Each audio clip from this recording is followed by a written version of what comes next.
பல நாளாக எனக்கு ஒரு ஆசைங்க. அந்த ஆசையை தீர்த்துக்கலான்னு சொல்லிட்டு டென்ட் எடுத்துக்கின்னு வீட்டிலேருந்து கிளம்பி வந்துட்டேங்க. நினச்ச மாதிரியே டென்ட்டெலாம் போட்டேங்க. அதே நினச்ச மாதிரியே நெருப்பும் மூட்டியாச்சுங்க.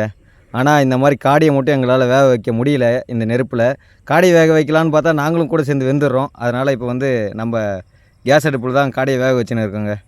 பாருங்க தருண்குமார், அவனே மைண்ட் ஃபக்கில் இருக்கிறாங்க. அவன் காடை தீஞ்சிருச்சு, அதனால தான் அப்படி இருக்கான். பாருங்க எவ்வளோ ஃபீலிங்ஸில் இருக்கிறான் பாரு. ஏழை எங்கே தீஞ்சிது காட்டு. தீஞ்சிருந்தா மட்டும் பரவாயில்லைங்க, நெருப்பில் போட்டு வாட்டி எடுத்துகிட்டு இருக்கிறான் நம்மளுக்கு. அங்கே பாருங்க வெள்ளை வெள்ளையாக இருக்குது பாருங்க. காடியில் தீஞ்சிருந்தா பரவாயில்ல, காடியே தீஞ்சிருந்தா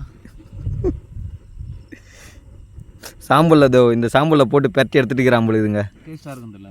டேஸ்ட்டாக இருக்குமா? எடுத்து பூசிக்கோ மசாலாவுக்கு பதில், இல்லை மைனஸுக்கு பதில் வச்சுக்கத்தல. ஏய் நல்லா இருக்குன்னு இதெல்லாம். ஆனால் நாங்கள் என்னென்னவோ எதிர்பார்த்து வந்தோங்க. ஆனால் என்னென்னவோ நடக்குதுங்க. என்ன பண்ணுறதுனே தெரியல. அவ்வளோதான். இதுக்கப்புறம் இந்த காடியை வந்தது வேகாதமாக தின்ட்டு நாளைக்கு காலையில் லூஸ் மோஷன் ஆக வேண்டியதான்.